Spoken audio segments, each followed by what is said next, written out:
As y'all can see, we have a ton of baking to get done this weekend. We're doing the cakewalk for the kids' fall festival at the school, and I really want to involve them as much as possible since it is for their school. But we're going to need some things to keep us fueled. We're going to be starting tonight and going throughout the whole weekend. Since it's a long weekend, it worked out perfectly. And we're going to start with some salted caramel hot chocolate as our go-go juice, and we're going to make that in the crock pot. I'm going to go ahead and get it started so that we can have it for tonight when we start baking. And then for dinner, we're going to have a super simple dinner. We're going to do some white beans with ham hock and cornbread, and I'm going to put that in the Ninja Foodie and let it pressure cook. Alright y'all, so we're starting with our salted caramel hot chocolate. Everything except for the vanilla and the salt are going to go in right now and just kind of melt and meld together. The vanilla and salt will go in at the very end. But first thing we're going to do is pour in a bag of milk chocolate morsels. This is about 2 cups if you have the giant bag, but I just put in the whole 11.5. Then we're going to add in 2 cups of heavy cream. And I do measure this out just because this is not my recipe. This I saw, I don't know where I saw it. I saw it somewhere last year around Christmas time, and we gave it a try, and it was yummer.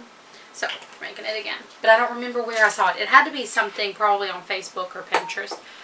But 2 cups of heavy cream. So we're adding in 4 cups of milk.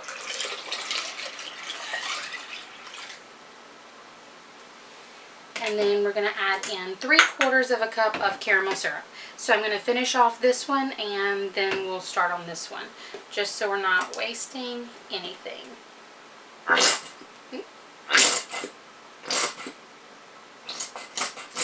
knew it didn't have much left in it.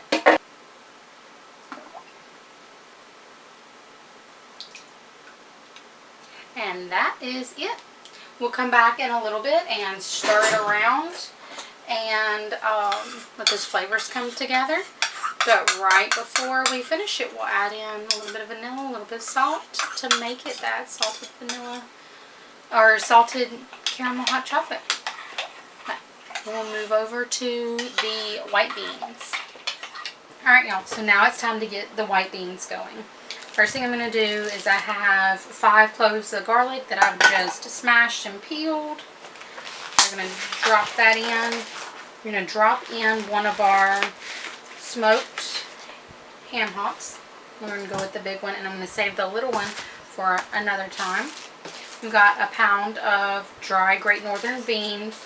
I rinsed them, and I did not soak them, none of that. I did pull out some of the skins. The way we're going to pressure cook them, some of them will split anyway, just because I'm doing the dump and go kind of method. If you were to cook the ham hock and the beans separate, you'll get a better texture out of it, and you won't split as many, but I want to go for ease here. It's still going to taste delicious. And then usually I dump in an onion. I'm trying to use up my freezer stock of everything else, so I'm going to dump in about a cup of seasoning blend. And y'all see it's still frozen. It'll be fine. It'll all work out. Add in just a little bit of salt. We'll do the main salting and seasoning at the end. Maybe about a ½ teaspoon right now. The ham hock is going to soak into the beans and give it the most flavor. I'm also going to add in about 4 cups worth of chicken broth and then cover with some warm water. I'm using broth base instead, and I'll just use all water for about 6 cups of water. But we're going to do about 4 cups worth of base. And now we're just going to add in some water. We want to at least cover our beans and our ham hock, but we want about 6 cups of water if you want to measure it out. The good news about this is it has a little measuring thing over on the side as well. But my main goal is cover the beans. Alright y'all. So in the pressure cooker it goes. I'm going to put the lid on. Put it to sealing.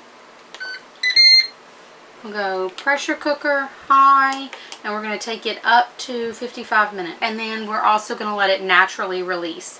Alright y'all, so it's all done. It's a little bit loud back here because the exhaust is going. We've got the cornbread cooking. But y'all remember that garlic that we dropped down in the bottom of it?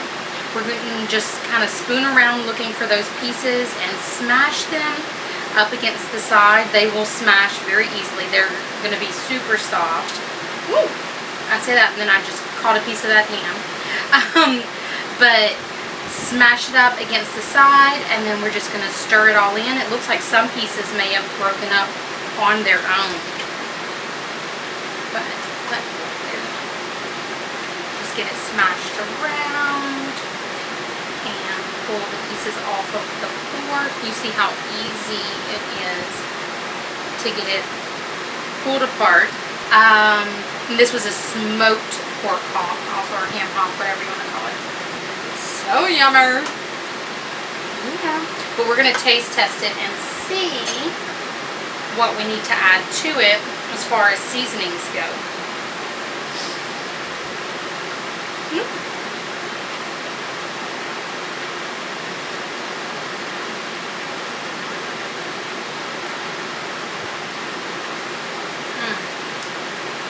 So I don't think we need to add anything to it. It's delicious as it is. Our beans are nice and tender. The ham is tender. Yummy. Yes, indeed.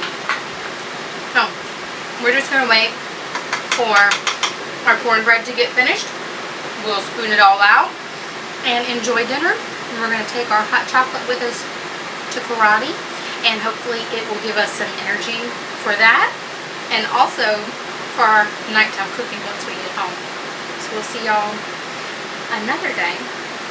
I'll leave y'all a picture to show y'all what our hot chocolate looks like too.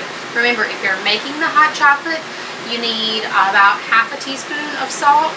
This is after you've turned it off. So you turn off your Crockpot, add about half a teaspoon of salt and about a teaspoon of vanilla. Mix it all in. Ladle it out, a little whipped cream, a little more salt or caramel if you like. That's how we like. And it's yummy and delicious. I've already had a cup. Don't tell the kids.